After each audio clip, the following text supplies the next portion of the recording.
Praise the lord. ప్రభునామమునకు స్తోత్రములు కలుగునుగాక. ఈరోజు పాఠ్యాంశము, నేను వారిని నాటుదును, వారు ఇక పెరికివేయబడరు. ఆమేన్.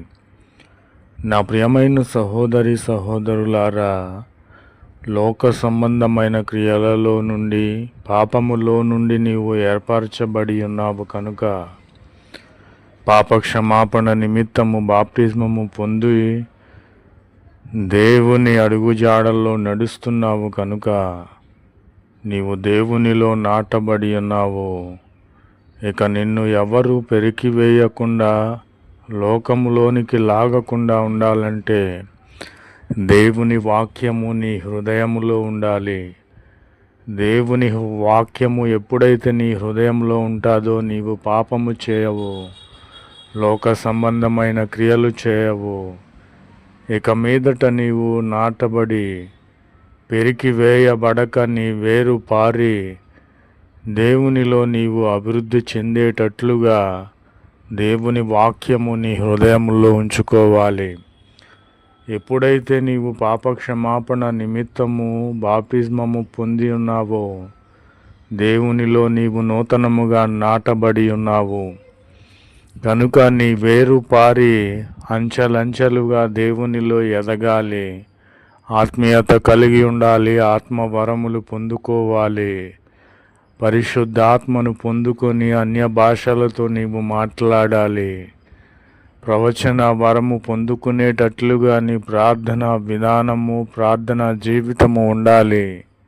కనుక నా ప్రియమైన సహోదరి సహోదరులారా, నేను నిన్ను నాలో నాటి ఉన్నాను, నిన్ను ఎవరును పెరికివేయరు అని ప్రభువైన క్రీస్తు వారు వాగ్దానము చేసి నీ జీవితంలో నెరవేర్చబోచున్నారు.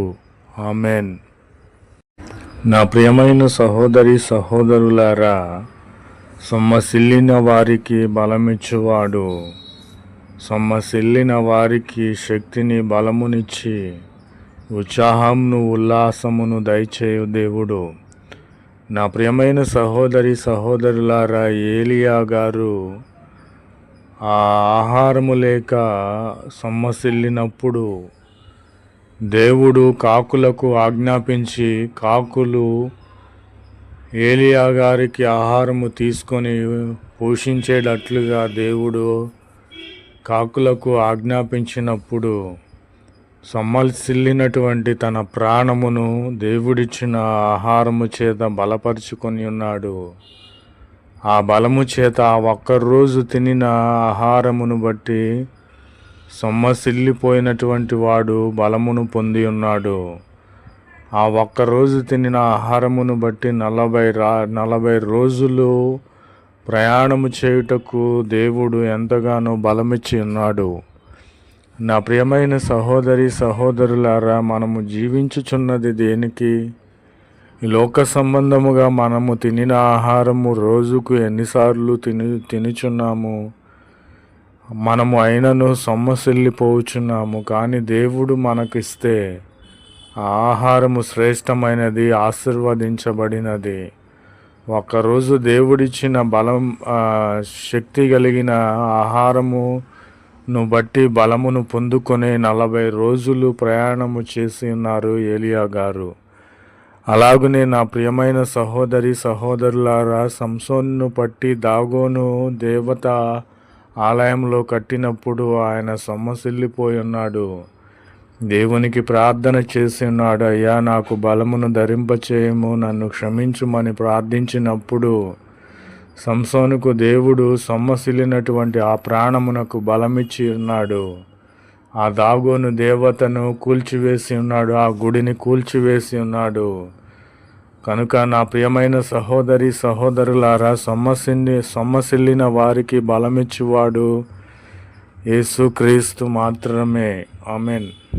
నా ప్రియమైన సహోదరి సహోదరులారా, నీవు నమ్మినట్లయితే యెహోవా దేవుడు ఇప్పుడే నిన్ను ఆశీర్వదించబోచున్నాడు. నేను నిన్ను ఆశీర్వదించదను. అబ్రహాముతో వాగ్దానము చేసిన దేవుడు ఇసుక రేణువులంత విస్తారముగా నీ సంతానమును విస్తరింపచేసిన దేవుడు, పాలు తేనెలు ప్రవహించు దేశమును మీకు స్వాస్యముగా ఇస్తానని వాగ్దానము చేసి ఇశ్రాయేలీయుల ప్రజలను నిశ్చయముగా ఐగుప్తు దాస్యము నుండి విడిపించి పాలు తేనెలు ప్రవహించు దేశమును ఇచ్చిన దేవుడు. కాబట్టి వాగ్దానము చేసిన వాడు నమ్మదగిన వాడు, అబద్ధమాడడు. ఈయనను నమ్ముకుంటే నిశ్చయముగా నిన్ను ఆశీర్వదిస్తాడు. నేను నిన్ను ఆశీర్వదిస్తానని వాగ్దానము చేసి ఇప్పుడే నిన్ను ఆశీర్వదించబోవుచున్నాడు. కనుక నా ప్రియమైన సహోదరులారా, ఈయన మాట తప్పని వాడు, ఏదైతే చెప్తాడో అది చేసే దేవుడు కనుక నిన్ను ఆశీర్వదించబోచున్నాడు. నీ స్థితిగతులు మారబోచున్నవి, నీ ఆర్థిక ఇబ్బందులు తొలగిపోవుచున్నవి, నీకున్న రోగములు తొలగిపోయి నీవు స్వస్థత పొందబోచున్నావు. నీ యొక్క పాడి పంటలు ఆశీర్వదించబోచున్నాడు. నీ భూఫలము ఆశీర్వదించబోచున్నాడు. నీవు తిను ప్రతిదీ కూడా ఆశీర్వదించి నిన్ను ఆశీర్వాద కారకునిగా చేయబోచున్నాడు. కనుక నీవు నమ్మినట్లయితే ఇప్పుడే దేవుడు నిన్ను ఆశీర్వదించి ఉన్నత స్థలములపైకి ఎక్కించబోచున్నాడని ప్రభు పేరిట తెలియపరుచుచున్నాను. ఆమెన్.